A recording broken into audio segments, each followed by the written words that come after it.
Mwah, mwah. All right, so we are recording. I actually thought, wow, seeing that we are recording this, I'll just share the recordings with you all. I'll upload it to my YouTube, and then you guys, if you miss something on, during the discussion, then we might as well use the content. So welcome to our, I'll just put my phone on silent, to our first Witchy Wednesday of the year. And how you all been doing? How's the year been treating you? Happy, healthy, whole? Yeah, more or less? Excited. Excited? Was it very exciting? Yeah. Yeah, I agree. What do you guys feel energetically is different to last year? Like, you're all sensitive to energy, so what do you feel is different this year? Studying people, watching people. Yeah, opportunities, ready for opportunities. Yeah, the momentum is definitely good. Yeah. Action. Yes. It's a bit more like fire, like passion, a bit more like something about that. Yeah. Yeah. I'm going to share on the group with you guys. There's so I'm busy doing 2 astrology courses at the moment. The one is in ancient Hellenistic astrology, and the one is a 3-year astrology diploma with Rod Tuskin in South Africa. And there was an interview on Chris Brennan's channel the other day, and they've just put together the biggest budget astrology documentary ever. $3 million. You saw it. And it's airing. It's going to be airing on the 22nd of Feb. And then over 8 days for free, you can watch. You'll get 1 episode a day, and you have 24 hours to watch that episode. Where is this going to be? And that I couldn't pick up. I don't know. When or where? Where? Oh, probably on their site. I think it's on their site. Yeah. So they'll, once you've registered, and I'll send you guys the link. They'll send you the link, and then you can watch it. And the documentary, $2 million documentary on astrology, in the context of our modern world. So the study is specifically on the alignment of Uranus and Pluto, and how these specific conjunctions have affected certain periods in history, where there's been massive uprising, massive reformation of rights, women's rights, Black lives rights, things like that. And so it's kind of tracking just this one planetary thing back in history and today, and how it's affecting us. So it's really, really quite exciting. I'm thrilled to watch this. And it's also going to give us a deeper insight into what really astrology is, not just the horoscope in the high school. We're gonna spend a lot of time on astrology this year, on a magical astrology and moon timing, and using the days of the week for magic, and then the deeper stuff, the planetary hours and the 28 lunar mansions and all sorts. But good. So you guys had some readings to do. Some of you did it, some of you didn't. But that's fine. We're going to go through the topics today, and you can catch up at your own leisure. I just saw the audio. That's going to work for me. Okay,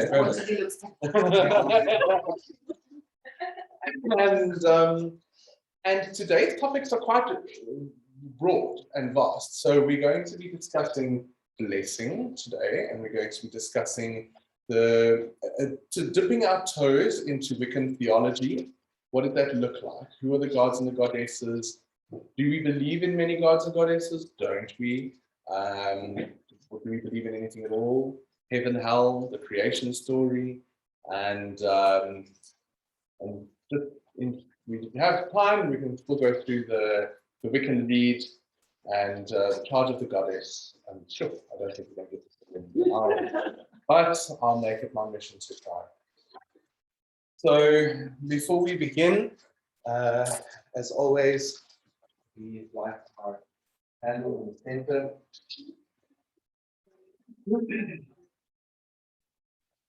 I'm glad you're in this circle,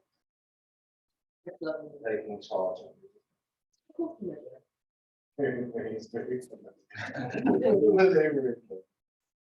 So just take a moment to clear your minds and connect to the energy of ventral fire.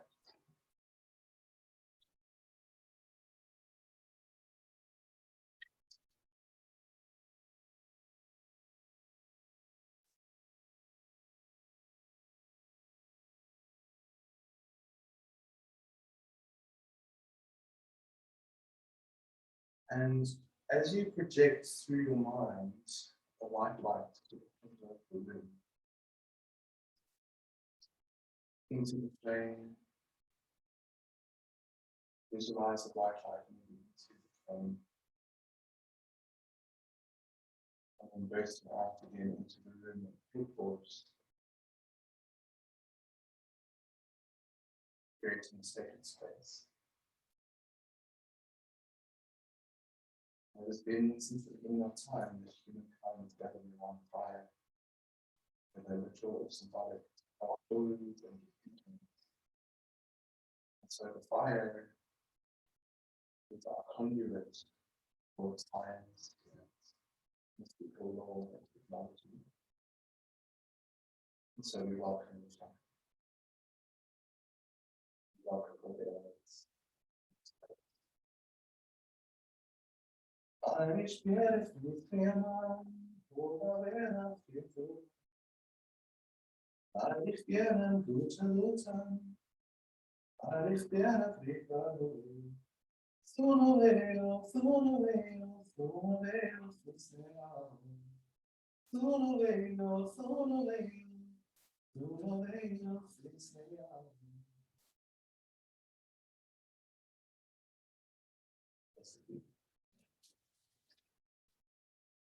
I will teach you that Halloween song. But whenever we start anything magically, it's always important to have a beginning, a middle, and an end. And it's the same in the yoga. We tune in with an Om or an Om Namo, and then right at the end we close with our Om Shantis or our Satnams. Symbolically and ritually, we have to carry momentum of energy. It's the same in Wicca. And it doesn't have to be a big fanfare. Later on, we will cast circles and things like that. But just that symbolic moment of we're here, we have an intention, and we honor something bigger than ourselves. All right. So let us start with a chat about Wiccan theology.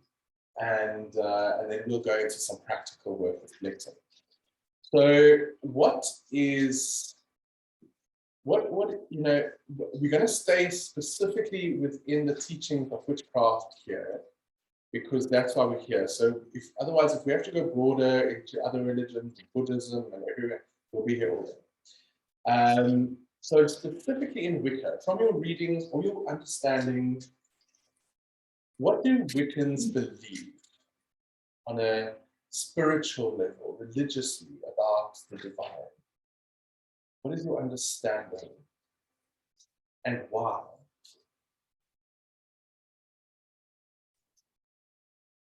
The eyes and everything.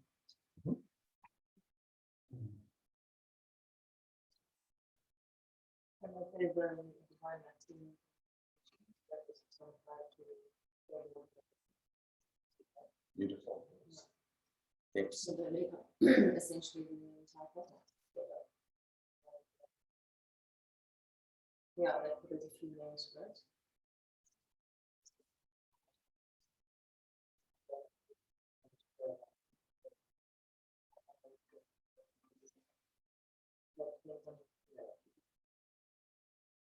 All that.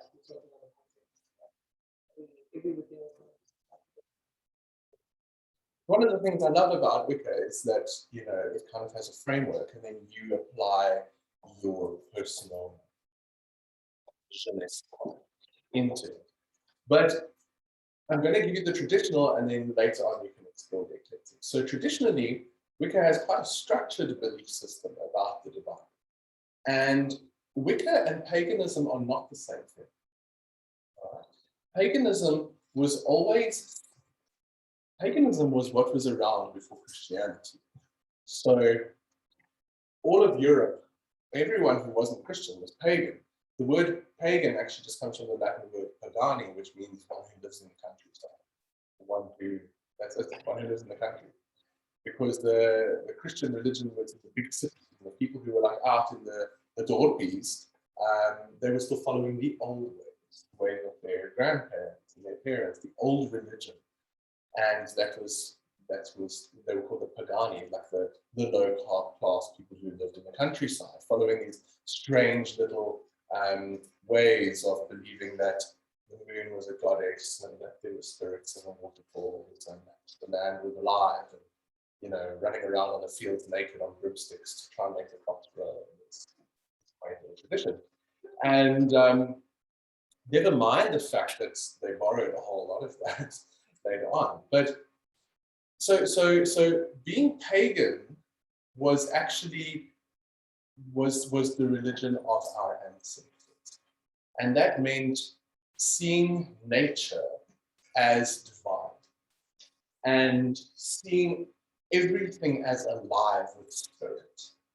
And the modern fancy word for that is animism. Animism. Everything is animated with a life force. If you read lots of Wiccan and the book, you'll find words like animism, pantheism, polytheism, duotheism, monotheism, all the theisms. But paganism believed that everything was alive with spirit. And every branch, this is Liz, we're on our way.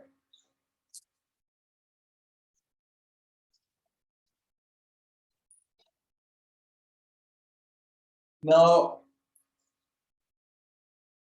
as we discussed last time, you know, when you anthropomorphize, and we know that cool word, when you give human quality to certain parts of nature, like the sun is alive, the sea is alive, we start to create as human beings stories around these, and eventually they become the gods and the goddesses and the great spirits and things like that. But the witches in our European ancestral religion were more than just the average person who believed in the divinity of nature. A witch, specifically, male or female, was a priest or a priestess of a mystery religion that ran deeper than what the average person was trying to, you know, tap into. So, for example, to kind of compare it, welcome, Liz. Hello, babe. Oh, hello. Welcome, welcome, welcome.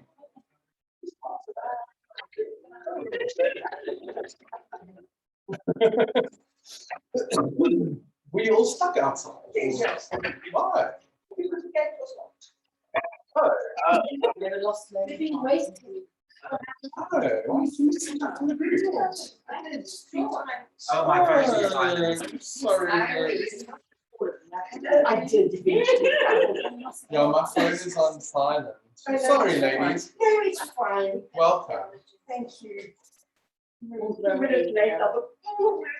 We all just warmed up with 108 jumping jacks, so you guys. Oh, did sorry. it.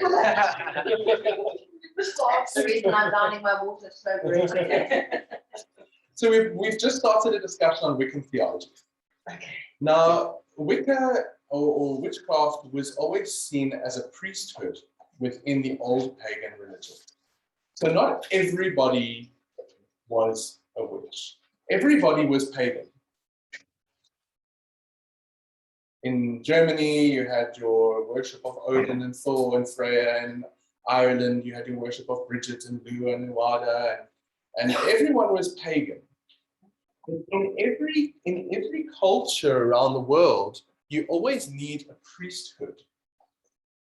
People who devote their entire life to the serving of those spirits, of those gods, and of deeper mysteries. So, let's say Abby was just a random pagan running around, and she was living her life. She was a mother. And they didn't call themselves pagans. They didn't know that word. The Christians came up with that word. They were themselves. They didn't have a word for it. This was what they've been doing for thousands of years. Yeah. But usually one person in that village or that area was responsible for carrying knowledge, for birthing babies, for healing, for divination, for connecting with the spirits. We discussed this last time. So witches are not necessarily the same as a pagan. We have pagan canvas that we paint on, but we actually go deeper. Our job is to study the mystery of the universe. So what I'm getting to here is that any good old-fashioned pagan would have believed that the story of the creation of the universe started with frost and ice, and Odin came out of a cow licking a piece of ice, and and they would have believed that that was it. Just like nowadays religions believe that Jonah was in the whale, or that Adam and Eve were, at the tree. But you're always going to have a smaller group of people within that who know that these are metaphors, allegories for deeper universal truths. And so witches have never truly believed in the stories, the myths, and the legends. We see them as deeper symbolism for something that's happening under the surface. Under the surface. We study the mysteries below. And witches always have seen the divine like this, to more or less of an extent. But you will never get two witches that will agree on anything. You're never going to find it. And witches are the worst with trying to get along, because everyone is very passionate about their individual views. And that's a good thing, because we're not the sheep. We're not a sheep religion or spiritual path. Even the word religion is wrong, but we're not a sheep bunch. So this is the Wiccan teachings on theology. There is an all-encompassing force of this universe that is beyond gender, beyond name, beyond form. It has always and will always exist. We cannot name it, because the very act of naming it limits it. And then we've lost the plot. Yeah. In the Kabbalah, this is sitting above the top part of the tree, and it's called the Ein Sof, that which is beyond the beyond, that which is beyond knowing. The Egyptians called it Atum. Atum was this divine entity or being that wasn't male, wasn't female. That's important. It doesn't have gender. It is all and none. So Wiccans, we came up with a very fantastic word for it. We called it the All. The All. A-L-L. The All. And this, I think this was probably in the Neo-Wiccan revival in the 50s that they started saying the All. And in the Charge of the Goddess, it says, now I'm ad-libbing because now I'm thinking of a yoga song with similar words. Basically, let me get it.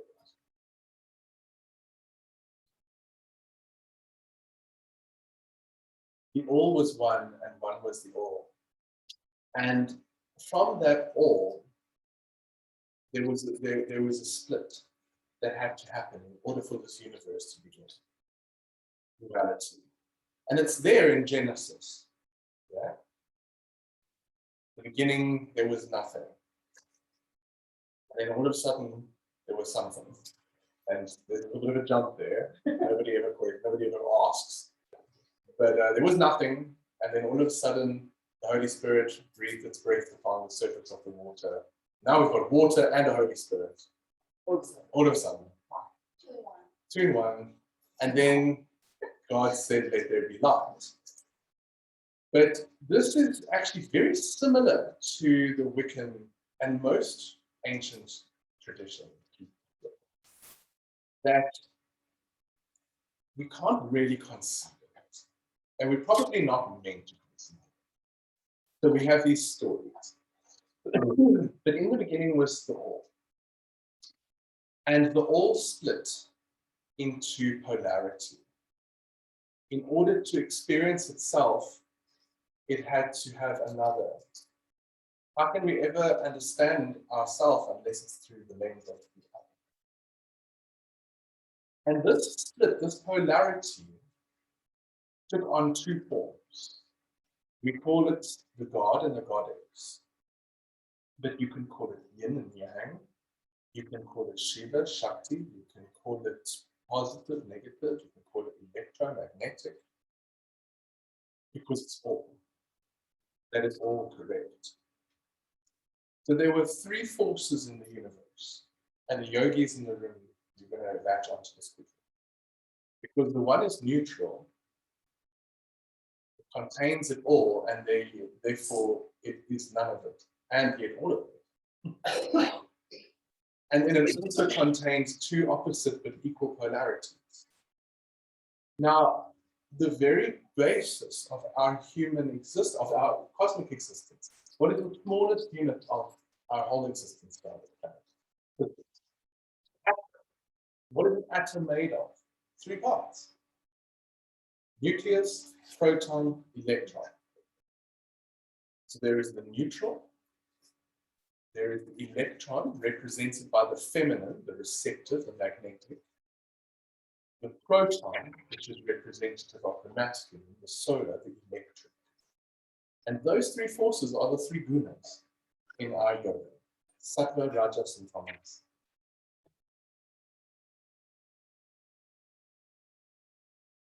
These 3 forces were also seen later in all sorts of Holy Trinity.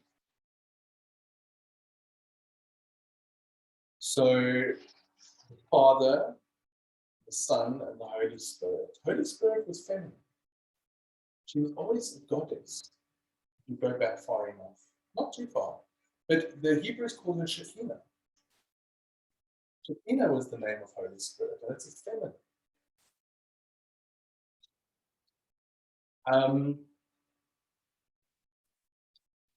Elohim is feminine.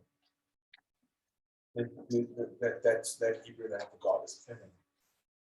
So our model is that there is this eternal cosmic one. It is not good, it is not evil, it just is. And from that comes this duality of 2 forces in the universe. So when we speak of the God and the goddess, this is our language as Wiccans to describe something that is very big. Very big. And why do we give them the image of a human form? Why do we give them the shape of a god and a goddess? And relate to exactly. It's very, very difficult and lonely to sit down. Yes. Exactly. 100%. We don't know. And it's exactly, and they do. So we were having this interesting discussion the other day. Was man created in God's image, or is God created in man's image? Because if you go to Ethiopia, God is black. And if you go to China, God is Chinese. And if rhinos have a god, it's going to look like a rhino. And the images of Jesus are not of a Jewish carpenter. Very waspish, gorgeous, very white, blue-eyed, Aryan. Yeah, very European looking, you know. And so, were we created in the image of God, or did we create the gods in our image? Something to think about. And that's going to provoke a lot of people. It's going to push a lot of buttons. But people must try and argue with it, actually, because we create our image of the divine from what we know. So if you had an island of only women who had never seen a man, what would the divine look like to them? A female. And her qualities would be that of nurturer or fierce protector, if it was an Amazon island, or they would focus on her qualities as the birther. But if you have to put men just on an island all by themselves and leave them there, and they're like an army, their god is going to take on a very warrior nature. So exactly, so we create God in our image. And that's not a bad thing. What that means is that we have to, in our mind, try and conceptualize something so big. So we make it relatable. We make it relatable. It wouldn't work if you had a convent of all these nuns worshipping Ares, the god of war. It wouldn't rock. It wouldn't gel. Hail Lord of Destruction. No, it's Hail Mary, Son of Grace, because even in the convent, they need to talk to Mary more because she's related. So what Wicca has done is very beautiful in the sense that it says your view of the divine is correct. But we need to say that we believe in something. So we believe in an all-encompassing power that always was, is, and shall be. And it has polarity, opposite but equal.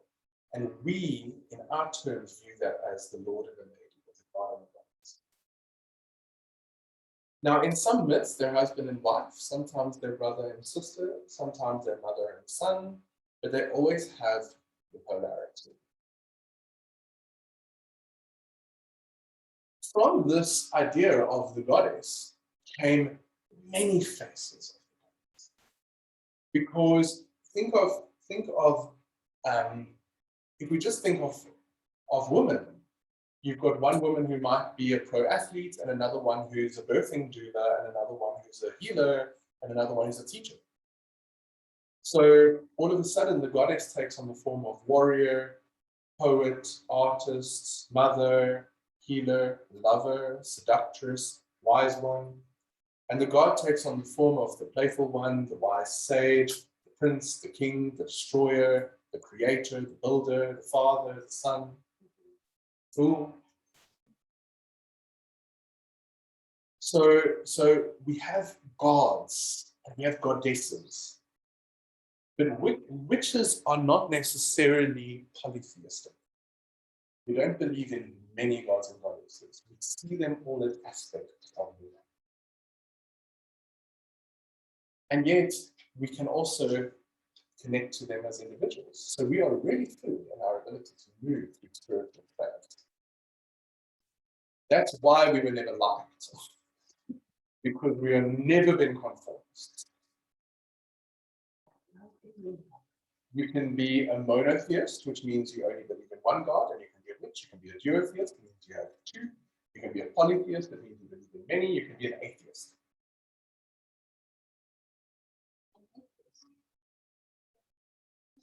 Yeah. You don't have to believe in God in order for the sun to rise. You don't have to worship the river in order for it to flow. It just flows. The sun just rises. It doesn't care whether we believe in it or not. Nature is. If every human being had to explode and die right now, do you think that nature would suffer? No, probably thrive. It will thrive. Yeah, and we're going like, oh, what happened to those little trees? So, Well, next, Yeah. Jen, So you can actually get witches who are atheists, who don't believe in anything, but they know it exists. There's a difference between believing in something and knowing that the sun will rise tomorrow. So we actually don't believe in anything. Raven Grimassi, one of my favorite authors, I've got many of his books. He taught Gregaria, which is Italian witchcraft, and he says, one of his teachers said, a witch doesn't believe, a witch knows. A witch doesn't embrace faith, a witch embraces experience. I'll say that again. Yeah. A witch doesn't believe, a witch knows. A witch doesn't embrace faith.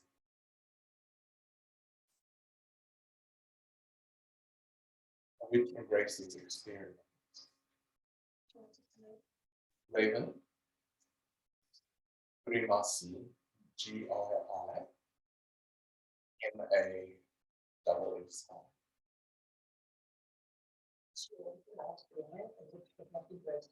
Which embraces experience.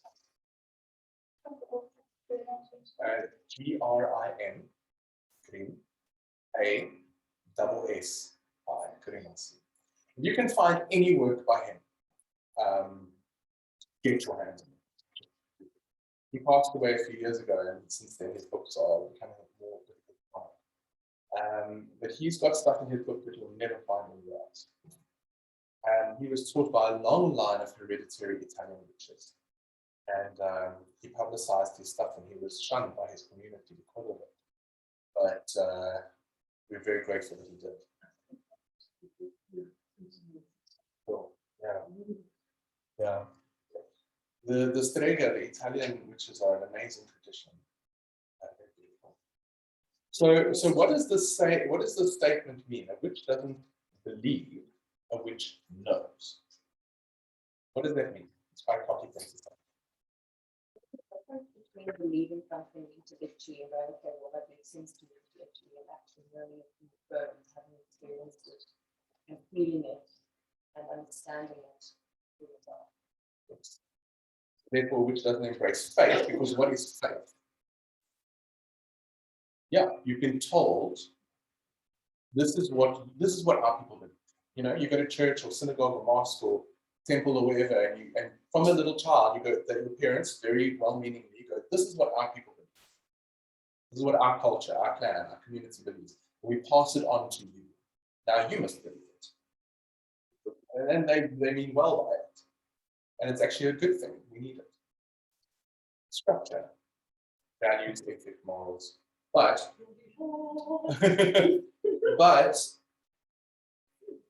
belief implies blind faith. We just have to believe it. Someone told us so. Wicca is not a revealed religion. So I'll use the word religion for lack of a word. It's not a revealed religion. What does that mean? It means we don't have a central book that someone once went up on top of a mountain and came back and said, aha, I have the answers, and here it is. And then that book gets passed on for countless generations. Yeah, we don't have a central book. We don't have any book, actually. We have the Book of Shadows, which is our closest thing to a recipe book and a cookbook. But it's not a book of belief or dogma. It's a book of law that's accumulated over time and built up. But and most document. Okay. It's like a working document. It's a working document. It's a working document. And it's like Granny's, great Granny's recipe book. We use it because it works. And each one is different. There is a central Wiccan Book of Shadows that is given to initiates to handwrite and copy. And it is different to the Book of Shadows that you keep in your own life. This is the one that was gifted to me by that teacher of mine that I told you about long ago. And it's very old. It's very old. And when she died, she closed it up in the string. And this book was supposed to be bound in wax and buried with her. But we don't know where she is. So I still have the book. And out of respect for her, it's never been opened again because I have my copy in my handwriting. And one day you will maybe get your copy in your handwriting. So this is a very, very old text. So we have a central book that gets passed down. And but it's not a Bible. It's not a this is what you now read. It's a recipe book. And what I like about Wicca is this very fact that we are philosophers and scientists. Yeah. Before we were witches, we were the scientists of our day. We were the ones trying to figure out why the movements of the stars were doing what they were doing. And we were the ones trying to help to understand the language of the animals and the movement of the cycle of the season and the working of the body and the working of plants and how do they heal and how do they hurt. We were the scientists from the beginning. The word science comes from the Latin scientia, to know. So we were the students of reality. So for those of you who like Terry Pratchett, do any of you like Terry Pratchett? How do you read some Terry Pratchett in your life? Especially all his books with the witches in them. And he says, there's a line there of the witches, they say, the witch doesn't believe in the gods. Believing in the gods would be like believing in the postman. We just work with them. They're our best friend, our worst enemy. So what a witch does, theologically speaking, we don't worship anything. So that's also going to push a lot of buttons for people. Because you were taught to worship something. What does worship entail? What is the act of worship actually? Pagans used to worship. Pagans also worship. Yeah. So I grew up very unclear, and then just I had happy people and this was important at the time of my life. But so to worship to me was almost like I have to think back to being, playing songs in the band and standing and you kind of have your hands out. And then you kind of go into this kind of trance because there's music playing, and then you kind of sing the songs, and it would become really beautiful. But you are less than what you are worshiping. You are not worthy of the blessings, and you are made very small. Yes. And you do not deserve anything because you need to be asked forgiveness and you feel like this. Yeah, like a happy, beautiful music. Yeah. And while I'm loving you, I would always have a sticker on the way back from church.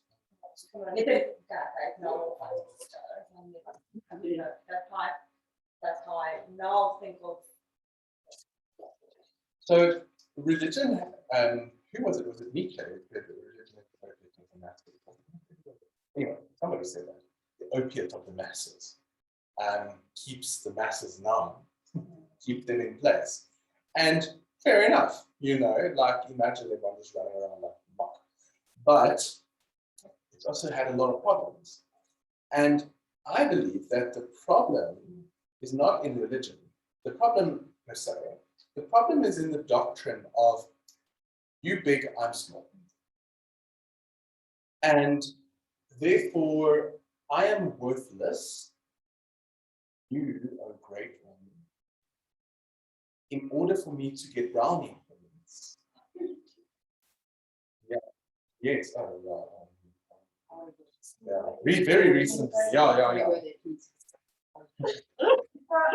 At the back, hoping that I'm not going to burst things or hoping that everybody else, anyway, I teach at modern high school. That is a very, it's like a very traditional cancer school. slash African school. Beautiful school, very progressive, they say. But we all get called down to the quad and when we sit and now Tiny Tim and Tiny John, small tall, they come down and it's this huge entire massive man, pun intended, and he stands in front of these kids. They're not even, they're on little, they are from the age of 6 to 9. So, so the kids was COVID, that's at the far right. And then he started by telling the story of that. First of all, he entered their brain by saying, I think I'm very, it's a bad story, but he immediately told the children that he lost his little girl, that she died and she's dead. Now you're already like, oh, okay. So now the fear has There's been death. Okay, there's death. Now, so now there's death. And anyway, so the gist of it was that they are all bad, they're all going to hell because everybody's following this big path and we must follow this small path, and this is the path of the cross.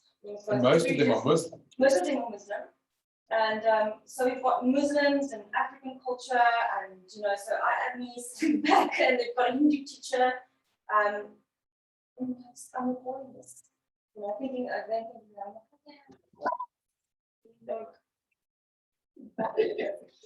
and so the gist of it was they made the children pray, please, wash my dirty, wash my dirty sins away, wash my heart clean, something like that. Made them pray it and say it after him, and it was just very upsetting to me that these kids were made feel bad because now I don't pray to Jesus, now I'm going to go to hell. We're going to go to hell. And Mareka's sending me these little videos from the back of his people going, what's going on? What's going on? Why was I mad? Infuriating me. But this is the thing. So witches do not worship. Okay. I cannot put my idea around an all-encompassing divine being, if it is even a being. Perhaps probably it's a field of consciousness, more like it. Doesn't even care what we do. Because we are it, and it is us. Yeah. It's not separate. You see, that was the first problem, was the separatedness. God is there, I am here. And then the second part was they get this egotistical divine being who go, in order to feel great, needs you all to be created, to bow down to it. Doesn't even work, doesn't even make logical sense. Can you imagine having children so that you can have children so that they can worship you?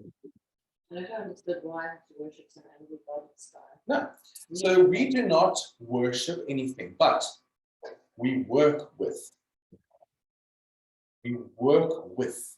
It is a symbiotic relationship because, yes, the divine is bigger than us, but not in an egotistical way, in the way of it encompasses so much more. It's the all. But we don't cower before it like little cockroaches. We are in awe of it. There's a very big difference.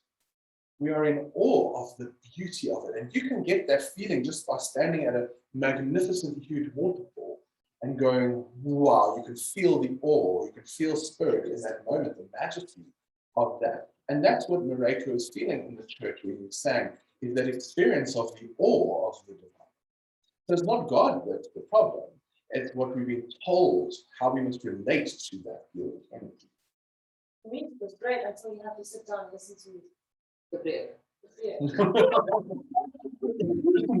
So in our ceremonies, you'll often see Wiccans and pagans as well giving offerings and doing rituals and celebrations for the god and the goddess, or for the divine. Now, why? If we don't worship, why? What is the purpose of things like that then?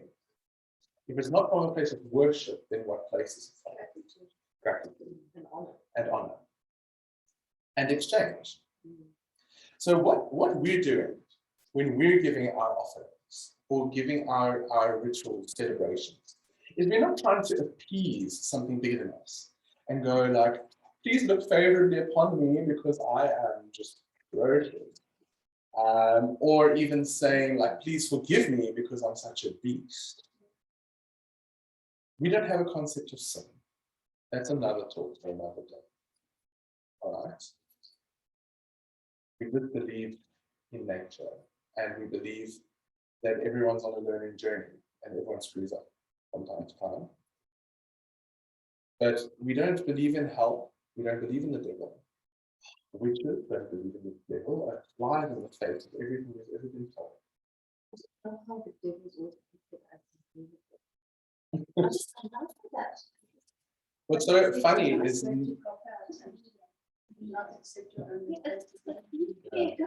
Like, you know, with other that's thrown in, but like, yeah, we'll get to the devil chat one day. But you know, the devil is a Christian deity. He's part of their pantheon. He's not part of ours. So when we give offerings, when we do our circles in celebration of, not in worship of, in celebration of, we are celebrating the movements of nature. We're celebrating community. We're celebrating the tides and the seasons. And our offerings are an exchange of energy. Because we go, remember, deeper. We look at the mystery behind it. So we're not particularly interested in the physical representation. You could give a glass of wine, you could be giving flowers, you could be giving a basketball. It is the intention that we're linking in a physical act to something that is bigger than us, not more important than us, bigger, greater, more vast than us. And in that moment, saying, I'm giving energy off, we call it a sacrifice. Sacrifice is a gift. It's not a sacrifice. The word sacrifice comes from the Latin sacrificere, which means to make sacred. And I'll tell you where the word bless comes from. Bless comes from the Nordic word blood. Blood. So if you watched Vikings, and they go and they sprinkle the blood of a freshly killed calf or cow onto everybody and the land, they were doing what in ancient Norse paganism was called a blow, blessing the field with blood. That's where we get the word bless from, like, from blow. So next time the Germany says, I bless you in the name of Jesus, he's pouring Jesus' blood on you. Yeah. And they say that quite comfortably. No, but you have to say that every time you get into the park. You have to say Every that. time you do anything, you have to say that. So what amazes me is that our religion doesn't use blood. It never uses blood. It doesn't use blood, it doesn't use sacrifice, it doesn't use any of that. But the Christian religion does a lot. A lot of blood That's comes maybe through what's there. written on it as well. But it's saying the blood of Jesus on you. but if you look at a lot of Hindu, they also use a lot of Christianity and Christian. So, you know, and that's actually makes a lot of sense because they also carry on blood magic. I guess you could say. So our yeah. Mhm. Yeah, bones of something that you're giving back to the earth. Yeah, like you're honoring that animal's life through that process. You see, witchcraft is a life-affirming religion. We're not interested in, we respect and honor death, but our whole focus is on life. It's on fertility. It's on the growth of the land. It's on the resurgence of life. That's our entire thing. But we also don't shun away from that side. We don't shun away from the light. We don't shun away from the darkness. We don't shun away from the shadow. Because they are both within us. A lot of this new age spirituality is very toxic. Because it's just light and love. Toxic positivity, yeah. And like, you know, you've just got to be perfect and I've got to have it all. And if I think one bad thing, my whole life's going to come crumbling down. And it's not like that. So half of our Wiccan year is the light half, spring and summer, and half is the dark half, autumn and winter. But we don't have an idea of evil like was taught to us in most of our Christian communities.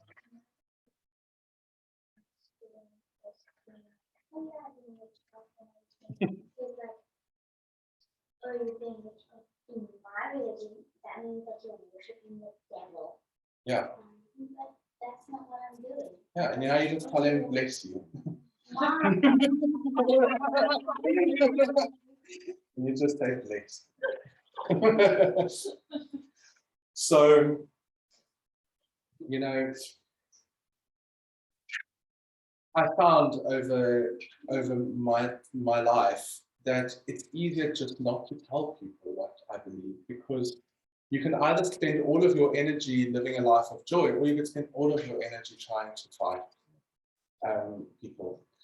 Wicca has always been a mystery. We call it a mystery tradition, and therefore it's always been secret. Not secret because we have anything to hide, but secret because mysteries cannot be taught. They can only be experienced. Mysteries cannot be taught. I can give you rituals, I can give you tools, I can give you techniques, but only you and spirit can experience the mystery. Only you can experience what it's like to stand under the full moon at midnight and feel that silvery white light pouring onto your skin and know the touch of the rose. Nobody can give that to you. And you've all felt it, otherwise you wouldn't be here. But sorry to interrupt you. So do you, in what you just kind of about what you said, the world is not ready for this to be. No, and it mustn't be. So that is where the next thing I want to say, it's because it is so sacred to you as an individual. That it's sacred. We're not meant to be a mass. You're not supposed to be an evangelist. Never. You know, traditionally a Wiccan covenant is a maximum of 13. And then when more people get in, they half often start their own group. The reason for that is to prevent ego and power plays from coming in, and also to prevent it from getting diluted and from becoming too big. And the old coven laws say that one coven is supposed to be within 3 leagues of another coven, still using old measurements, 3 leagues. And they're not supposed to know where the other one lives, because we're autonomous, completely autonomous. Wicca does not have a central governance. There's no pope, there's no high imam, there's no anybody, one person. There's no one singular power. There's no one singular power. Even within our coven structure, there is a high priest or a high priestess, but it's a ritual role, and it changes every year. Everyone gets a turn. So it's a ceremonial role of leadership to help get that group through the next year. But it's everybody is completely equal because we are a circle and there's no hierarchy in space. So Wicca is not meant to be for the masses. It will never be access to the masses. Yes, people will try spells and get spells on the internet. Spells have nothing to do with it. You can be a Christian and do spells. They do plenty. They do anything. Everyone does magic. Magic isn't owned by any one religion. Wiccans are very good at it. And we spend a lot of time practicing and honing our natural gifts and talents. Whereas in other people maybe are too scared to do that. Nothing that happens within the witchcraft is supernatural. It's super, it's natural. But it's not woo-woo supernatural. It's a science. It's a science of your consciousness. It's a science of bending reality and shaping reality according to will. And people don't like that. They don't like a person who is powerful and who can change and bend their personal reality according to will. We don't interfere with other people's reality. You can't, firstly, it's not our rights. It's also not in our grasp. Really isn't. If we think we can put spells on other people and that, we're very confident.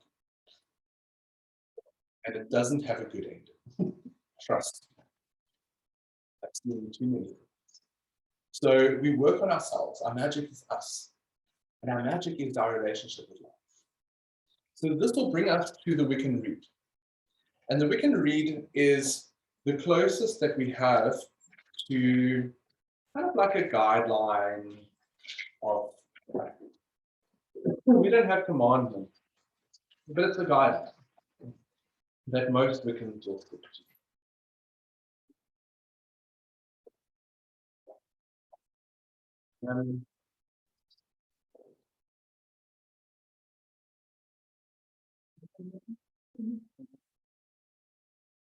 All right, so I'm going to go through it with you and explain a little bit more of what is there. Why is it not in this book? The whole thing isn't here. Okay, so you're going to learn it. Okay, I'm going to be very overly confident, and I'm going to encourage everybody to memorize. I used to know most of it, and I have forgotten. But I would encourage you, those of you who want a project, go and memorize. Because everything traditionally in the witch tradition was always supposed to be passed down orally and memorized. The book was never meant to be there. You're able to lose your book and still have everything. This keeps the mental faculty strong. Now, I will revert to you. Don't see what I do. Yes. Copy that you gave us. Fabulous. Okay, Tilly, are you going to read it out loud? Oh, I was going to give it to you. Just see if this is the one that you want to. Divide the Wiccan laws you must in perfect love and perfect trust. Yeah. Live and let live. Fairly take and fairly give. I think I'll remember it. Go for it, Tilly. Divide the Wiccan laws you must in perfect love and perfect trust. Okay, stop there. So, don't write. No, okay, write it down. By the Wiccan laws we must. And then let's rather discuss it. Okay. So really the first thing there, the laws, the Wiccan laws. What does it actually referring to are the laws of nature? So the Wiccan laws are not human laws, they're the laws of nature. So what are the laws of nature? What are the laws of nature? Well, we'll spend the rest of our life having to discover it. Okay. But like Jules and Saba live on a beautiful farm. And already you guys are learning the laws of nature by being custodians of that land, right? So they're learning that the river rises at certain times of the year and certain things grow at other times of the year. And these are the laws of nature. There are deeper laws of nature, such as the laws of attraction, the laws of repulsion. They didn't tell you that in secret. Entropy. What is entropy? Is the natural, whatever, chaos. Everything moves naturally through chaos. Exactly. Laws of nature, laws of the universe, law of gravity, law of what was Newton's law? No, Einstein. Newton's law. Everything you push against pushes back at you with an opposite and equal force. These are the laws of nature. They're also the laws of science. Okay. So by the Wiccan laws we must adhere to the laws of nature and the laws of this universe, not human law, natural law. In perfect love and perfect trust. Those were two of the secret keywords that old covens used to use when you were initiated. You didn't know those words when you weren't initiated. When you were initiated, they said, I give you two secret words. Perfect, and they would whisper it in your one ear, perfect love, and the other ear, perfect trust. And then if ever you came into a circle and they said, what are the passwords? You would whisper it into their ear, perfect love and perfect trust. and then you were welcomed into the circle. It doesn't matter which way, don't worry. So perfect love. So we always enter into the Wiccan circle with perfect love, and secondly, with perfect trust. The rules kind of in a covenant environment say that if you've got beef with somebody, you're not allowed to enter the circle. If you are having a little witch war, you are not allowed to enter the circle. Within the cover, or Yeah, let's say we're all gathering for a full moon ritual. so is it maak nie saak of ek met tannie Betty by die huis beklei. Yeah. But if you come into the circle, you need to be able to be trained to leave that outside. Because everything we carry into the circle adds to that stew and is amplified. So you need to have the maturity. If you're an initiated practitioner and you're in a coven and we have a group mind, which means that everyone gets what you bring in. You need to be able to say today is not the right day, or be able to do your techniques to wash that off before you step into that. And if you and Lara have beef, you're not coming into that circle. And you need to have the maturity to both say, we're not going to step into that. We're going to rather go and sit and serve. Perfect love and perfect trust. The trust is important because it's not only trust in your fellow practitioners, your fellow peeps, but it's trust in spirit, trust in the plan, trust in the universe, trust in the process. Perfect love. I mean, that is something. These are two vows that are really deep. Perfect love and perfect trust. What if you don't have that? You in that moment, No, like for all the people there, then necessarily like what is perfect love? What is perfect in this sense? yeah. So yeah, it's kind of like maybe an overarching idea. That in that moment, it's basically saying that I come in with the best of intentions, and I'm here to contribute to the good of everybody. I bring goodness in. I bring a good heart in. You know, many of the covens used to practice and still do skyclad, which is naked. And so perfect trust is important in that state. Because when people are working, they're working as witches, they're not working as people. So they're not, check out the slab on that one side. They're there to work magic. They're there to have a spiritual experience. And they need to be able to rise above the human side and step into the role of priest or priestess, which overrides that. So that's where the trust comes in. So there's many layers. We're only on the first line. By the Wiccan laws, we must in perfect love and perfect trust. Then there's the next one, live and let live. Fairly take and fairly give. Okay. Live and let live. Fairly take and fairly give. I love this line. What does live and let live mean?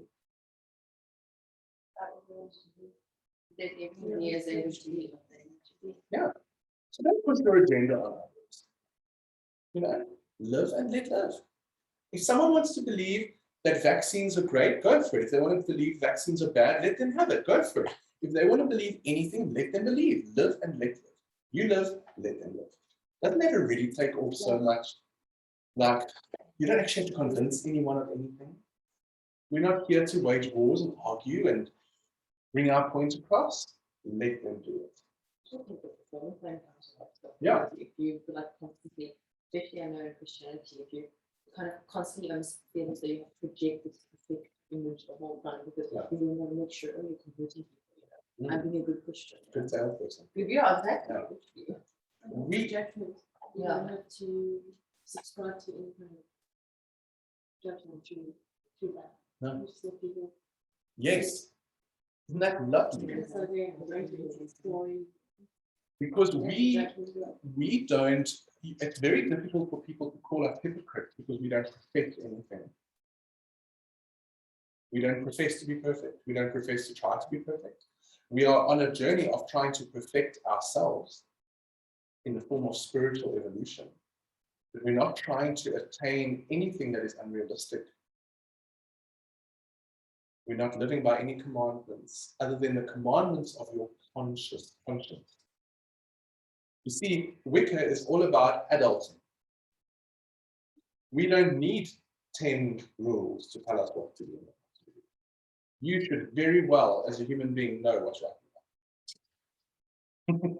You don't have to feel guilty because your conscience, you've got spirit here, living inside of you.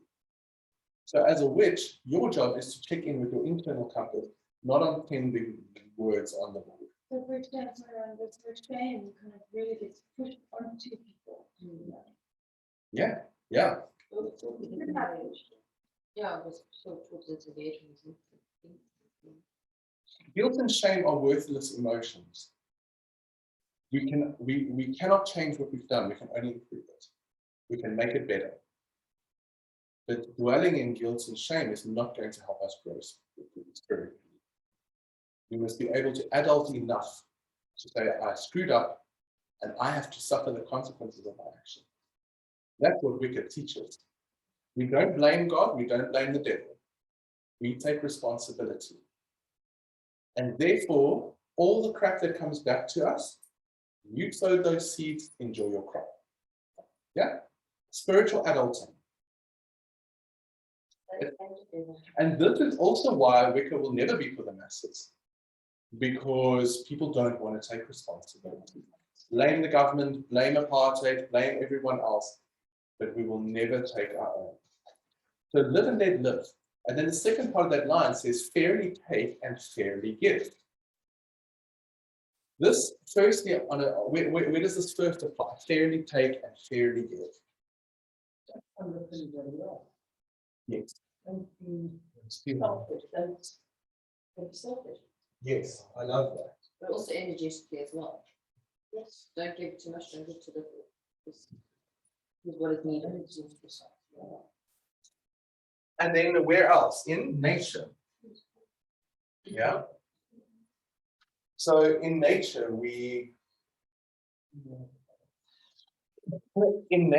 as human beings at the moment, we consume a lot. We are avid consumers of food, of produce, of product, of stuff. But Mother Nature, as forgiving as she is and as abundant as she is, she only has so much to give us. So fairly take and fairly give. Just take what you need. We don't need more. And then give back. That's that law of reciprocity. That's that law of reciprocity. So when we pour offerings onto the earth at our festivals, we're going, gee, Mama, thank you. This is the best in this moment that I can do, but I should probably be doing better. I should be planting some trees and, making better. But it's our moment of going, thank you for the offering of life. So fairly take and fairly give. What's the next one? Yeah, okay, so that's not as deep. We walk our circle 3 times traditionally to keep all the bad things out. Okay, nice and easy. Cross the circle twice about to keep unwanted spirit out.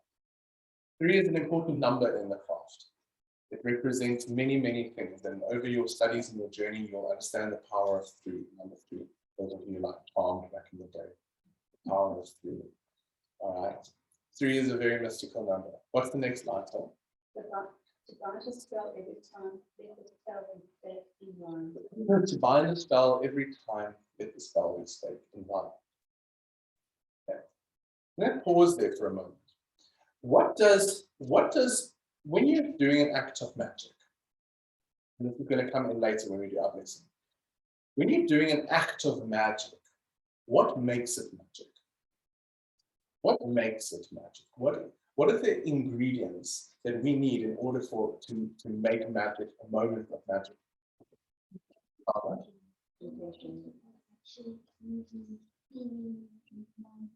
Yes. nail on the head. This is why your teamwork book is covered. But you already knew that. So here's some of the ingredients that I've come to understand over the years. Magic requires a few things in order to make it magic. It requires intention. But intention is not everything. Just having an intention doesn't make magic. The road to hell is paved with good intention. So having an intention is the first part. You have to have an intention. You can think of it like this. You've got to have a body, you've got to have a mind, you've got to have a heart. So intention comes from the mind, maybe the heart. Okay, where do you think? Where does intention come from? Mind or heart? Yeah, both, probably more mind. Yeah. We need to fuel that with fuel. Having an intention is just a thought. We need to imbue it with something. So the heart comes in. Will and feeling. Okay, so feeling and will. What do I mean by will? This is not a word that is used much in our day-to-day language anymore.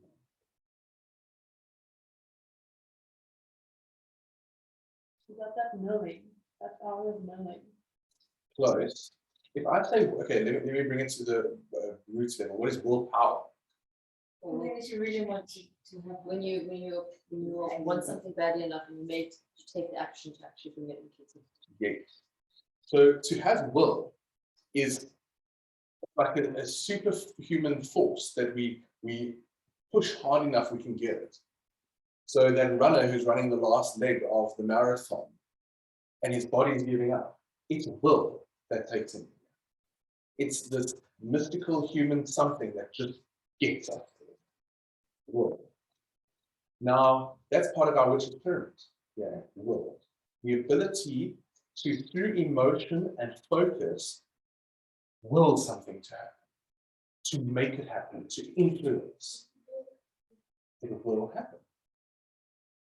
So will is something that I can't really explain to you. You've got to discover what will is.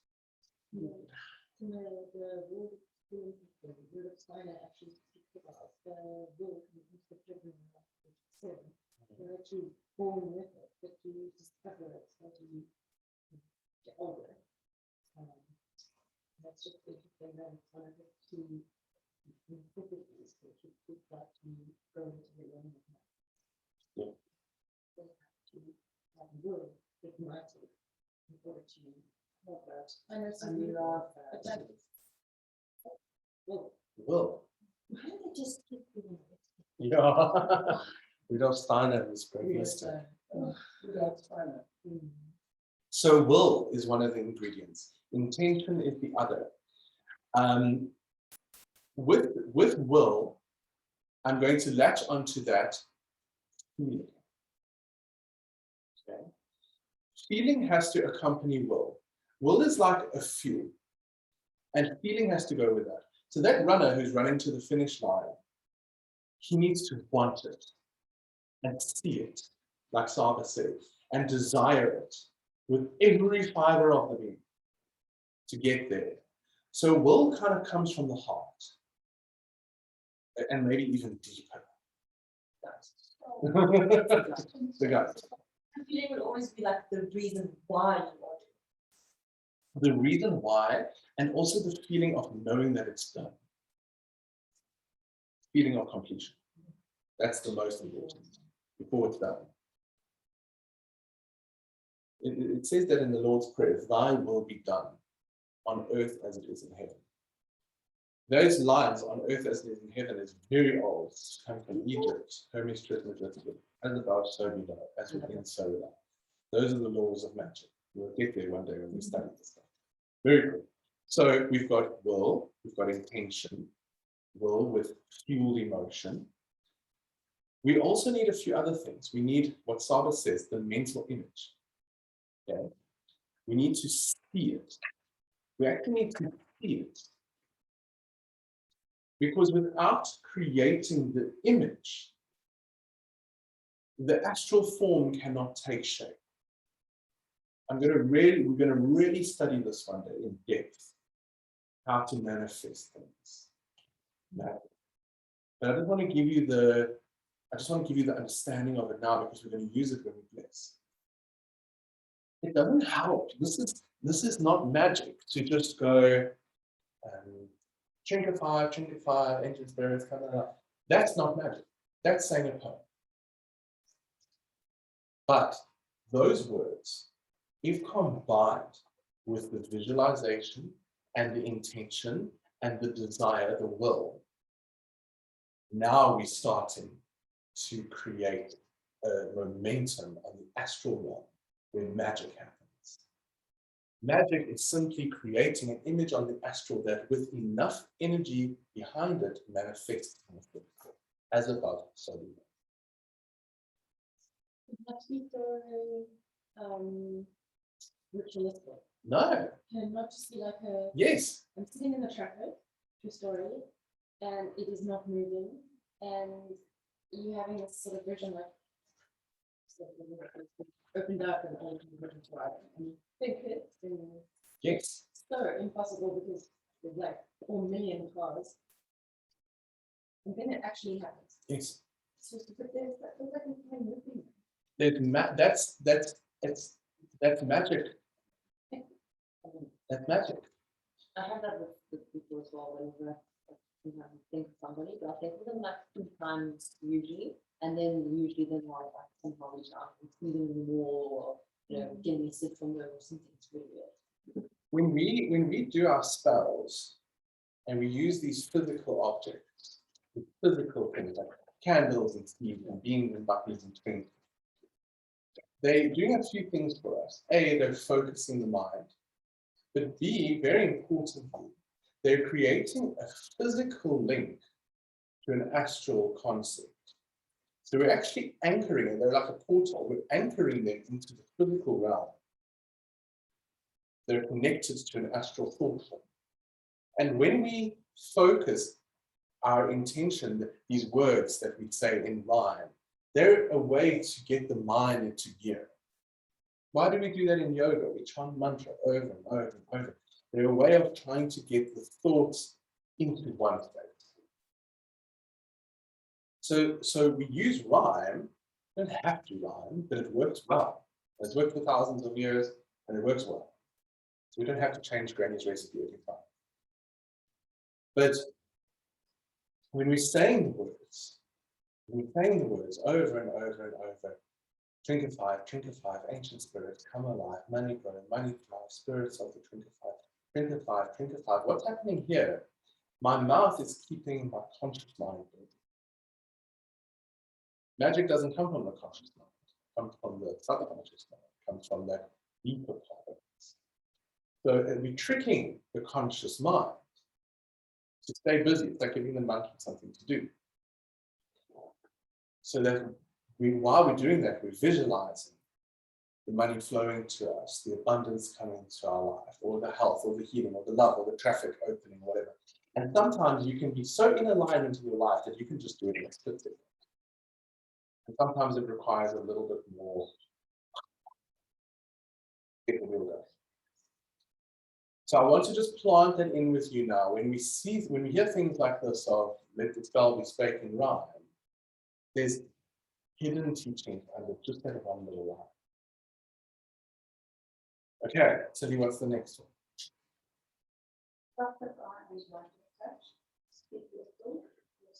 That's one of my favorite lines. Soft of eye and light of touch, speak ye little, little much. Kind of self-explanatory, isn't it? Be soft of eye. Don't look at everybody too critically.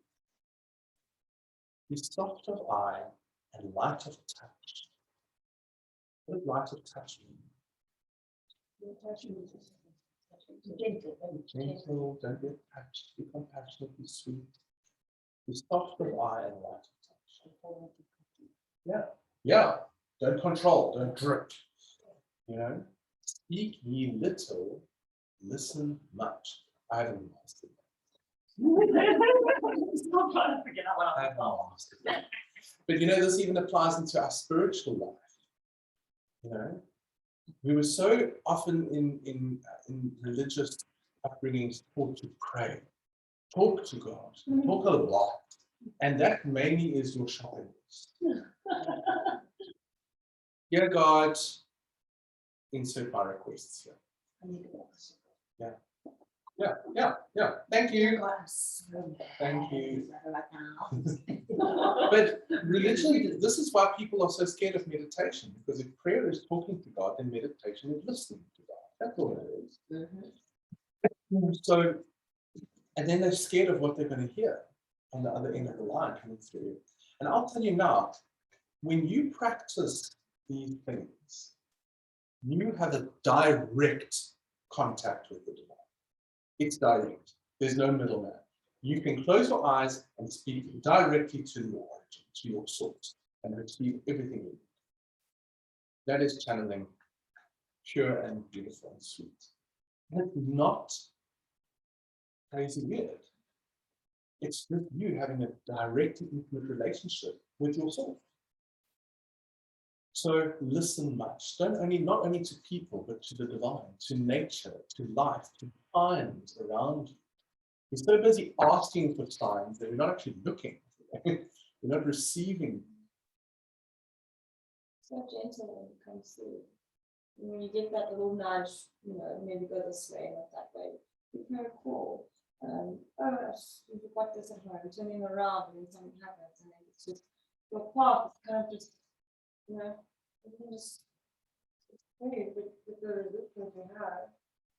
Maybe I can solve that. Everything we can do, right? You sit in with a block, with your own block, and then going.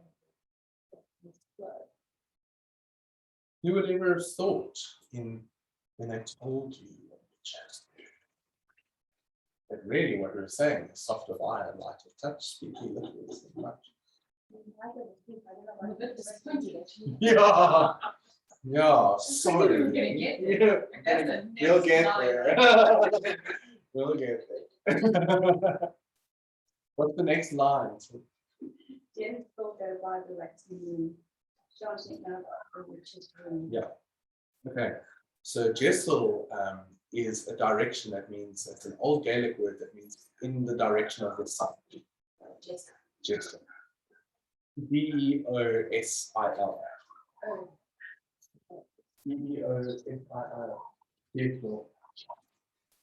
And it means in the direction of the sun. So in the southern hemisphere, that means what direction? Anti-clockwise. Anti-clockwise. All of your Wiccan books that you read are published in America, and some of them are in Europe. So they'll all say move clockwise, just change it. Okay, we must move in alignment with the cycle of nature. So we work anti-clockwise. Okay, we'll go into that in our circle casting day. So Jessel, No, yeah, I'm thinking. Jessel go by the waxing moon, sing and dance the Wiccan Rede. Widdershins go as the moon doth wane, and the werewolf howls by the dreaded wolf's bane. That's the next line. So Jessel means that it builds up energy when we move in that direction. And when we go Widdershins, which means against the sun, we are breaking down energy. So that's the clockwise direction. And it's also the direction that people used to use to curse. Okay, don't do that. Yeah. But I have to teach. Your job to work. So Widdershins means to go against the direction of the sun, and that's how we break down energy. Okay, and I just love these little bits of folklore in there. And the werewolf howls of the dreaded wolf's bane. That was a wolf's bane is the name of a plant that werewolves don't like. All right. Obviously, they needed to rhyme. Imagine a werewolf like. Yeah, they're terrified of wolf's bane if ever you see one. I'm still trying to understand, because there's always a little bit of truth we can come in and apologies. I'm like, maybe vampires are just like maybe energy tapping people. Not really. We're just very primal. Yeah, maybe wildfire people. You know, when I was staying in Mpumalanga now recently, living in this little mud hut with no lock on the door, getting messages. I'm too scared. He's like, you're fine. And then all the kids sit there and tell ghost stories about the vampires and the witches. Trust me, all of a sudden it becomes very real. It's real. It's not a fantasy. You sit there listening to every movement. African witches and like their stories. African witches are beasts. All right. Widdershins, what's after that? Tim? When the ladies moon is new, is the hand to earth. So this is another old, beautiful little thing. When you see the new moon, you go like this with your fingers. You kiss twice, and you throw a salute up to the new moon.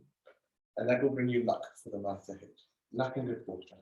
So every time you see the new moon, you kiss your hand ×2, and you blow a kiss. It's so weird. I did something similar like that. Yeah? But with so many things with studying the mysteries, so many things you do without knowing actually thinking. Just do it all the time when it's actually a ritual. Yes. Or just do it not like. Because this all lives within us. We've all lived these lives. We remember it. And we think it sounds silly. We think it's to the moon. But you know, I've been doing that every new moon since I was a little boy, and you know what it does? It makes me stop. It makes me stop and go, hey, it's the new moon. Oh my gosh. When I see the new moon in the sky, new moon is one of my favorite things to see. I just absolutely love that golden light and that silvery, and then sometimes Venus, and it's just getting enamored. And then just like, hey, my lady, thank you. We love you.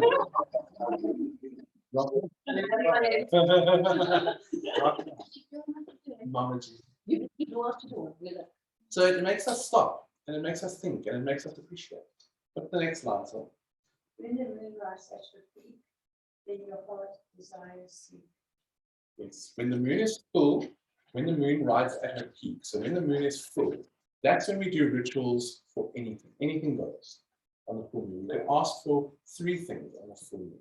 It's like a special get out of jail free day. So you can do magic for 3 different things on a full moon. The other moon phases have different magical applications. What's the next line, Dave? Leave the northwest mighty gale, lock the door and cut the sail. Yeah, so we change these for our location. So heed the south wind's mighty gale, lock the doors and drop the sail. So when the south wind is blowing, it's best to just not go out and do too much that day. The energy is too much of chaos. And that makes sense. This was written in London, so heed the north wind's mighty gale. Here, heed the south wind's mighty gale. Lock the door and drop the sail. Stay inside. Don't do too many things when the south wind is blowing. When the wind blows from the east, expect the new and set the feast. So when the wind is blowing from an eastern direction, something new is in the air. Start new projects, start new spells, start something fresh. Sow a garden. All right, anything that you want to start new beginnings when the eastern wind is blowing. So when you do this to southeast. Stay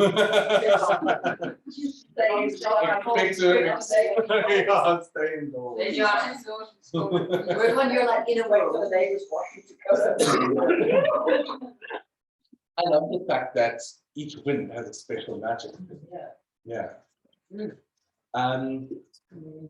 Then when the west wind blows over thee, departed spirits restless be. When the west wind blows over thee, departed spirits restless be. So the west wind is the time of spirits walking around and our ancestors as well. So the time where we can connect to our loved ones who passed away, and we can hear their voices in the west wind. Because the Wiccan theology belief is that the land of the west is the land of the ancestors. Yeah. You'll find a lot of this in the Lord of the Rings and those kinds of books. You know, they speak of the western land, and they go into the land of fairy. Yeah, of course. And then when the wind blows from the north, kiss on the lips to thee will come forth. When the wind blows from the north, kiss on the lips to thee shall come forth.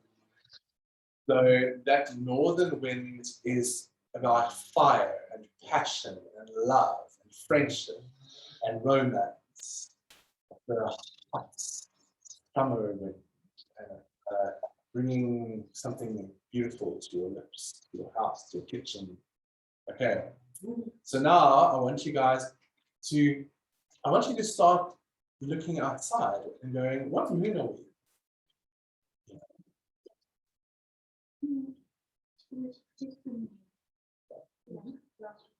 Yeah. And so 3 weeks from the new moon is the full moon. That'll be on.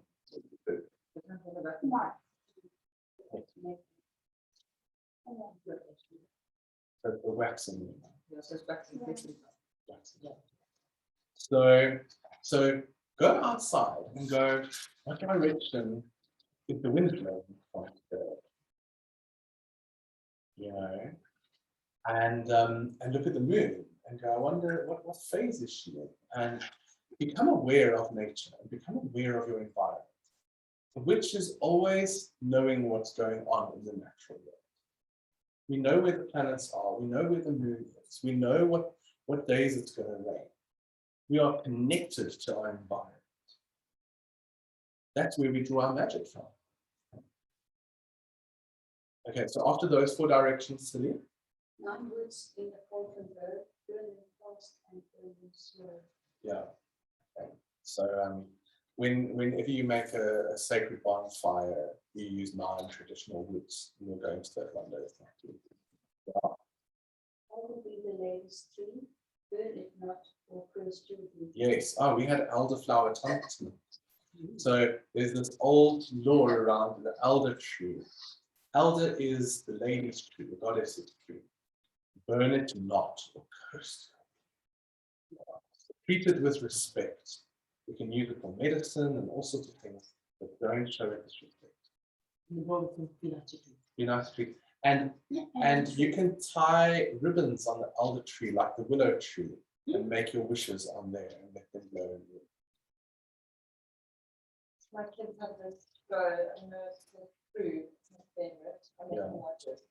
Well, it's a wicking tree and it's so cute. And it's a big willow wicking tree, many wishes, whatever. There's 3 wishes and it's just like Beautiful. Yeah. So I would like to invite all of you who have a garden, if you're blessed enough to have a garden, and if you're not, make one, to start a wishing tree. All right. And this was one of my favorite parts of my childhood, and I would love you guys to start this tradition in your home. So this is how you do it. Helen, start a wishing tree in KZN. Yeah, you probably already have one. So you want to make magical charms, however you want to make them. We used to hang little pieces of broken glass or crystals and diamonds and keys and all sorts of things with beautiful beads and mirror, and the shinier and the blingier and the more colorful the better. Go nuts. And we used to hang them on gut, you know, like fish gut. So now you have a big pouch of these. You make them, you spend a whole night or day making them, and just have a jolt. Like long ones, short ones. And then you have a bowl by the front door or a bag. We used to have a little bag you can hang in there. And then to start the wishing tree off, you need to have 13 wishes hanging on the tree. That was the number we used. So my mom and I, we set our wishing tree into motion. We poured offerings at the tree. We gave milk, honey to the spirit of the tree and the fairies. And then we hung wishes into the tree, and we asked the beautiful things for whoever got those wishes later. Health, wealth, and happiness, and passing exams, and you know. Now, it starts like this. You've got your wishes hanging in your tree. Your tree is ready. Whenever you have a visitor come to your house, they go to the bowl or the bag, and they pull out a charm, a wish.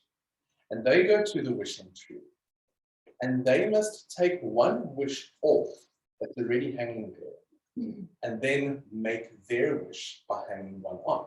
They can choose to hang it wherever they want. The wish that comes off will come true. So whoever's wish they've taken down, that person's wish will come true. And then your wish is hanging true, hoping for the next lucky person to take it down.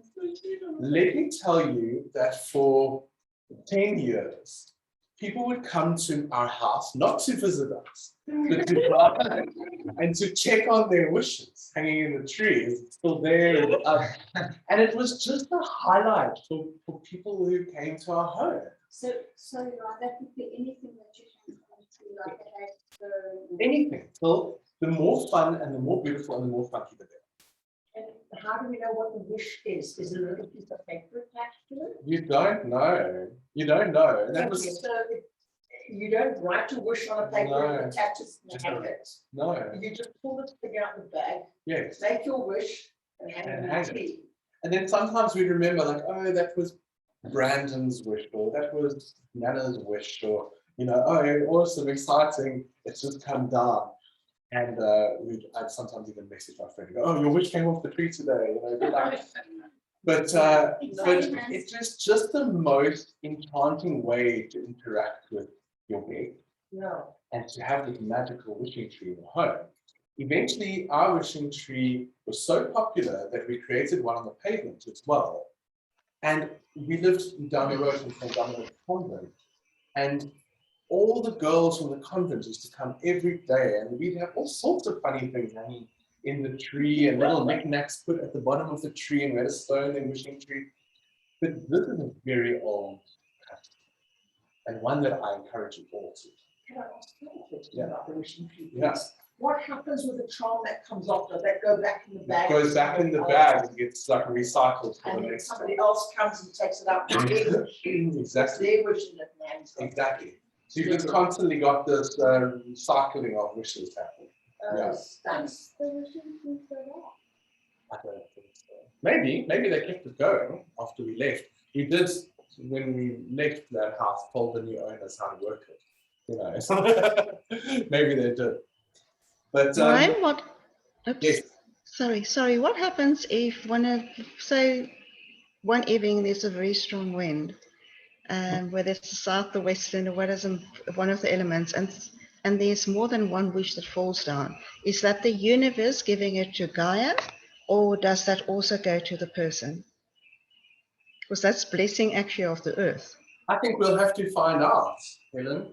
I would like to Okay. think that all those wishes have been set free and they're all coming true. Is it? Oh, okay. I would love to think that, yes. It's time for a reclaim. We'll have to, like a little reset.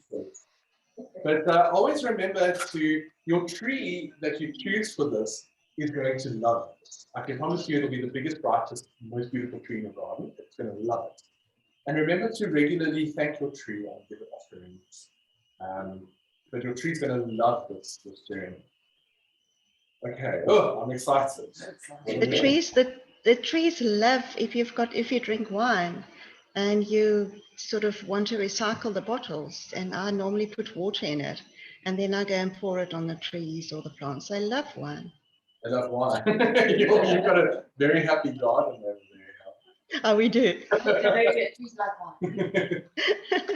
wine. What do you drink off my head? On the first 13, so can it be your own wishes? Yes. Go for it. No, you've got a bucket list. Go for it. I can't see why not. There is so much magic that comes through just the process of it and the tradition of it and the joy that comes out of it, that it's worth it all. Yeah, Bob? What was your favorite charm? We had so many, but one of my favorite ones to make is to find old keys. You've all got lots of keys in your drawers, and you accumulate these weird old keys over the years, and then you turn those into beautiful charms with beads and bells and all sorts of things. So something heavy at the bottom is the primary objective. What you do after the rest is entirely your choice. Cool. What's the next line here, Tilly? When the wheel begins to turn, see the belt and fires burn. When the wheel has turned, it you'll light the large and left hand wheel. So this is kind of just speaking about the wheel of the year. And when we go into the wheel of the year together, it's a really beautiful lecture because we're going to understand the mysteries of why we kind of travel this year and how it gives us the 13 powers of the witch, which some of you might have read in the book. There's said to, in the old days, the 13 magical gifts that are given to you when you celebrate all 8 Sabbaths every year. Yeah, can't think of all of them off the heart, but there's a lot. Yeah, what's the next one? When the wheel has turned to you, back the love and the whole one moves. Yes. And the next one? Each flower, bush and tree, by the lady blessed me. Yeah, another beautiful line. Heed ye flower, bush, and tree, by the lady blessed be.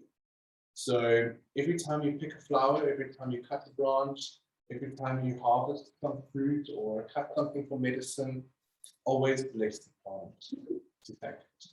Yeah? Is that something you guys do? Sure. Yeah, The only way I've actually managed to get a group of, where I actually like just energetically vibing with my classes. and then I was always giving like water and compost and crystals and tobacco and all sorts of things. And then my Sangoma teacher taught me that you can give your own saliva as a gift in return. So you lick your thumb and you wipe it on the part of the plant that you've cut as your thank you. Oh, It's like a sacrifice. I like that. Yeah, that's a quite nice. Giving a portion of your essence back to the tree. Yes, exactly. Exactly. Next one. When the rippling waters go, cast a stone and truth will know. Ah, this is also really great. This Wiccan Rede is so beautiful. There's so many lines of wisdom in here. It's simple wisdom. Where the rippling waters go, cast a stone and truth will know. What does that mean? Okay, what happens when you drop a pebble into a glass of water? Ripples. And what keeps it?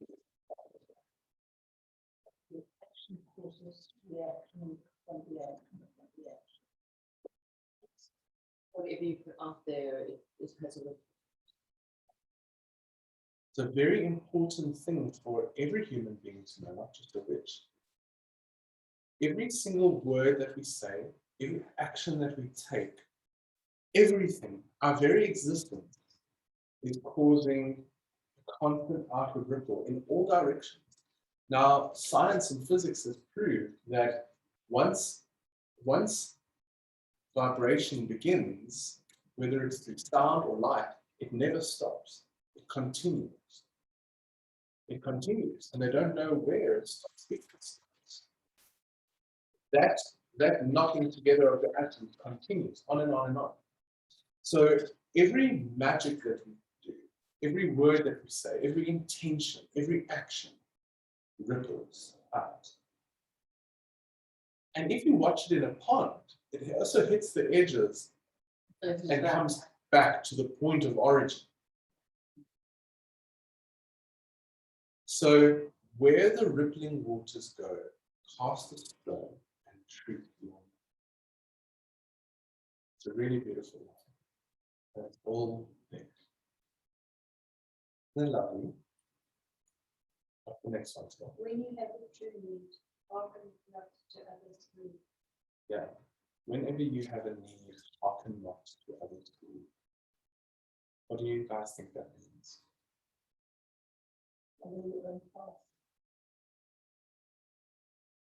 Also, don't fall, because you have a need, don't feel temptation to possibly, simply because, you are blinded by it. This is also open to interpretation. Yes,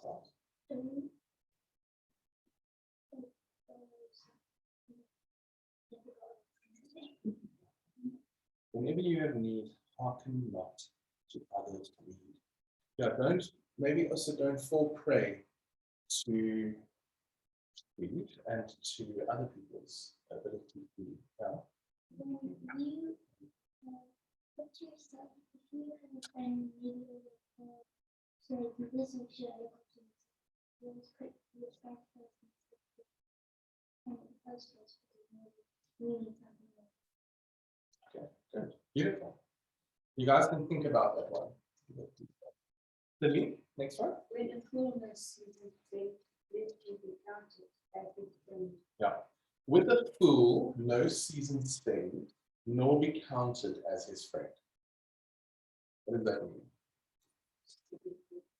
And don't spend time with fools, because you'll come fool. Yeah, Have you done things? yeah, yeah, Don't surround yourself with fools. yeah. Don't do dumb things, and you are who you hang out with. So people will associate you. Hey? Yeah, exactly. People will associate you by the company that you keep.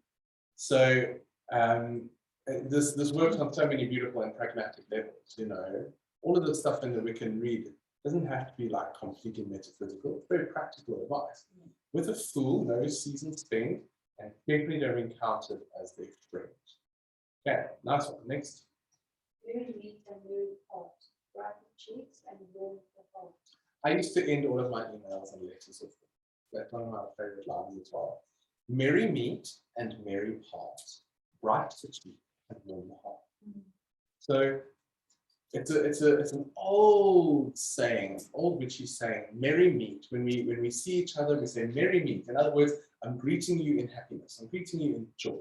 May this encounter be a happy one. And then merry part. May we also leave in the same spirit. Merry meet and merry part, and sometimes we say, and may we merry meet again. Right?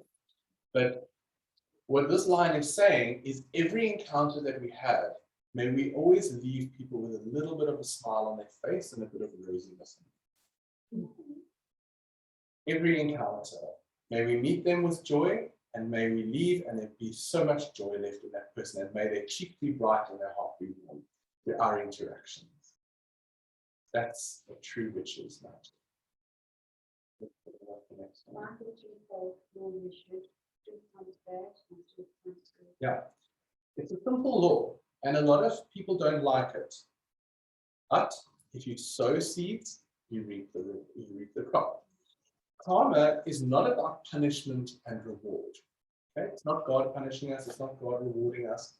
It's one of the laws of nature. If you plant tomatoes, you get tomatoes. If you plant roses, you get roses. If you plant negativity, you get negativity. If you plant good, you get good. So mine is a threefold law. You should 3 times bad and 3 times good. That means that everything that we do comes back at us and more. All right, and that's because if you think about it, you make a little lie. You lie to somebody. That's a little lie. But have any of you ever had one of those things where it just gets so out of hand that you're like, oh, I wish I just hadn't even gone in the first place. It gains momentum because that's the way of the universe, things gain momentum. So even if you plant a little seed in the ground, a mini seed, it grows into a massive thing. So everything we plant comes back to us threefold. You know, the Bible says again, it doesn't really matter. It comes back. Yeah, next one, sorry. When misfortune is, with a blue star on our brow. If you're feeling like you need instant protection, visualize a blue pentagram emblazoned on your forehead, and it will protect your aura from any negativity. You feel like people are throwing shade your way or energetic, visualize a blue star on your forehead, and it will seal your whole aura off from evil and negativity. And next one, please. Very love ever be. This by love is false. Oh, true in love ever be, unless thy lover is false to thee. So, what that's saying is be faithful in your relationships at all times, but you're also not a doormat. So it's not saying, oh, well, if your partner goes and screws around, then you're allowed to go and do it as well. It's meaning if your partner is not true to thee, get away. That's the end. Okay? In Stop whatever way. in it is. whatever way it is. Doesn't have to be an affair. No, it can be emotional. Yeah. Can be physical. Because right at the beginning, we have perfect love and perfect trust. And it says, true in love ever be. So you must hold up your end of the bargain unless thy lover is, is fault to you. Then you need to break that connection. It's not going to serve you well. So Same words so you can read it before. As you home and do what you do. that's the closing line. 8 words that we can read fulfill, and it harm none, do as you will. This has been mistranslated to mean as long as it doesn't hurt anyone, do whatever you want. Yeah. But it actually is a little deeper than that, and we'll get into that a little deeper. But it's saying as long as it is not harming anybody, and it is in accordance with the divine will. Go for it. Also, harming someone also means harming yourself. Exactly. So whenever we always hold our spells, our magic against the litmus test of does it have the potential for harm anyone? And usually we add in a little clause and we go, and it harm none, so notably. So in other words, if the spell has the ability to harm anybody, it's not gonna, may it not work out. And that's like a little escape clause. That we'll get into one. Just just in case. Yeah. Figure it out. Because you don't know, you might be casting a rain spell, and maybe there's somebody down the road who needs to get married that day. Everything we do creates a ripple. It rains good luck to wedding. Yeah, according to Leonard Morris. Okay, so just have a little stretchy. We've got a few minutes to practice our blessings. And then you're going to have some homework.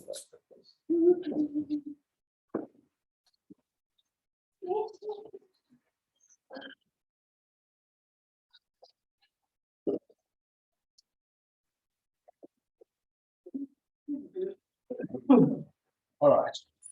So you need to have some water with you. You can have a glass of water or a cup of water. If you don't have, there's a big water canister in the kitchen, and there's some cups floating around.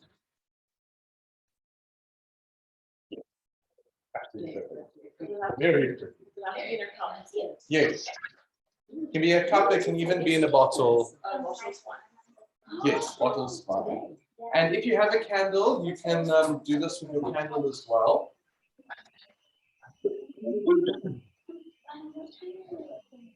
In a few minutes. But we're soon going to have a witchy boot camp with your guys' place, and then we'll go for days. No, that sounds really exciting. When I think of root camp, I think of root. Inside of the root is a camp. Yes, well, we can shrink ourselves. Simplified. Be careful what you wish for. I don't mind.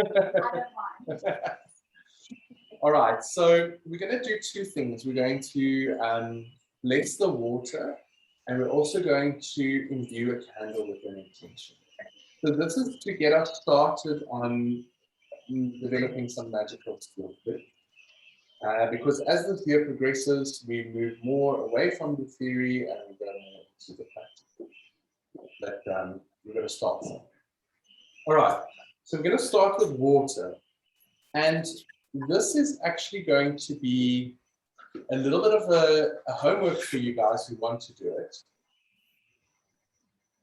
We're going to practice the art of blessing water. Water is one of the easiest things to bless. There are a few skills that any good witch or magician or wizard or whatever you want should have. One of those skills is the ability to cleanse, and that doesn't just mean throwing a smudge stick over somebody. Okay, throwing smoke from a smudge stick over somebody is not cleansing them, guys. Because why? We now know that magic is not just the action, it has to be accompanied with intent, visualization, and will. So just taking the smudge stick and going, may this home be cleansed and purified. You're just creating a beautiful smoky atmosphere.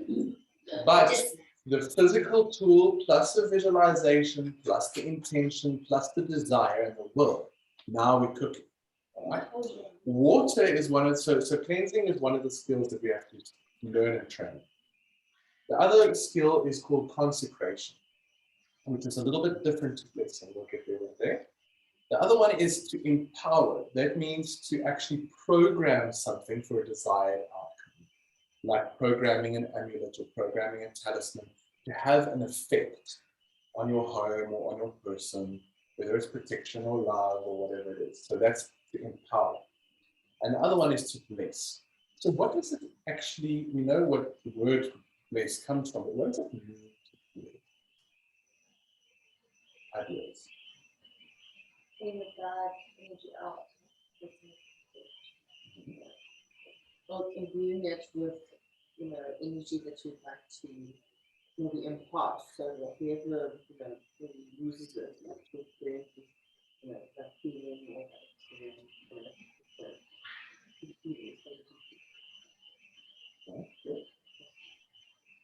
What if you bless a person? What does that do? When the Germany blesses you, what are they trying to accomplish? Good vibes. So one of my crafts elders said it in this way, and I'd never thought of it this way before. He gave me a homework assignment and he said, what's the difference between to consecrate and to bless? And I never really thought of the difference between the two. And then when I came back, we kind of got to this conclusion. To consecrate is to ask that the divine hand touches it and makes it sacred. So that is to consecrate something, to make it sacred. So your ritual tools, your altar, your things that you work with, you will eventually cleanse and consecrate them. Cleanse means to take the negative energy out, but now you've got to put something in. You can't just remove something. So when you go and do a house cleansing, you can't just remove energy, you have to put something into that now. So you cleanse and then you consecrate. In other words, you're asking the divine to place a hand or to touch that or to imbue it with the highest vibrational light or to make it sacred. That's the word you, nice word, consecrate. Consecrate. Bless is a little bit different, slightly different. To bless something is to ask that the highest potential of that thing is able to be actualized in this life. So when the Germany blesses you, what that actually means is may all of your best qualities, your highest strength, and the highest potential that you're able to achieve in this life, may that be manifest, may that be manifest. So when we, so when we bless a candle, maybe, or we bless our water, we're saying, may this water achieve its highest purpose. May this food that's going into my body, may it achieve its highest purpose, that it can nourish. In this moment, to nourish my body. That is what blessing means. We don't necessarily want to make the food sacred. It's not going on our altar. We're blessing it. We're asking that it is lifted with high. That's what blessing is. So when we bless something, we are lifting its energy up. So I'm going to teach you a simple cleansing and blessing technique with the water that you can go and practice. All of this requires practice. So there's many ways you can do it. This is one that I do. So you're going to, the visualization is the most important thing. So you're going to hold your cup or your glass in these fingers, the long and the index and the thumb. These fingers have specific, the first three, they have a specific energetic effect on you. Your ring finger and your pinky are curled nicely.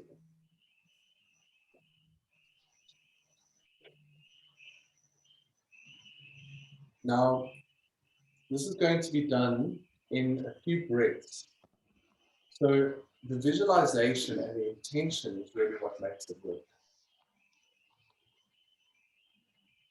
When you're going to look down at your water with your mouth, and you're going to, with 3 breaths, you're going to draw out in your imagination, in your visualization, any negativity from the water, putting it into your mouth. You can almost see it like a cloud of black smoke coming out, and then you blow it over one shoulder. And you repeat that 3 times. So you pull any negative energy out. Like you don't take it in, you just hold it in your mouth and blow it over one shoulder. No. Hey? Try baby. Yeah. So when I was taught this, I was always off the body. You don't just want to like pour it over to somebody. So you take it out 3 times. Okay, so we're going to do that now and visualize and take it.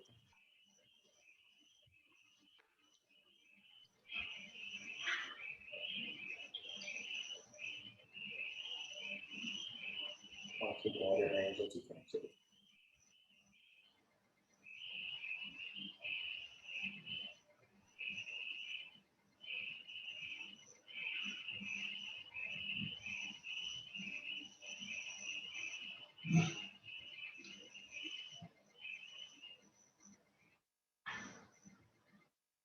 All the remaining minutes out.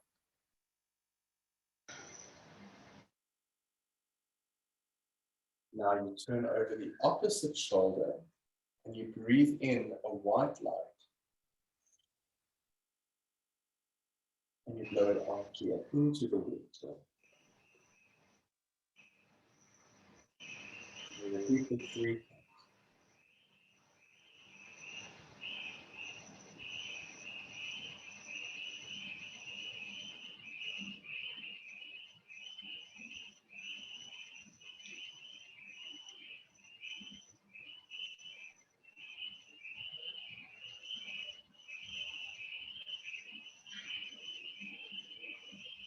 In your mind or with your breath or your whisper, you just say a simple statement 3 times over the water.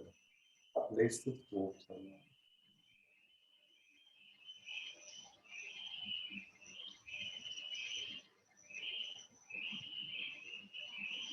You can just connect with that water, feel your heart touch the water, feel the love, feel the gratitude.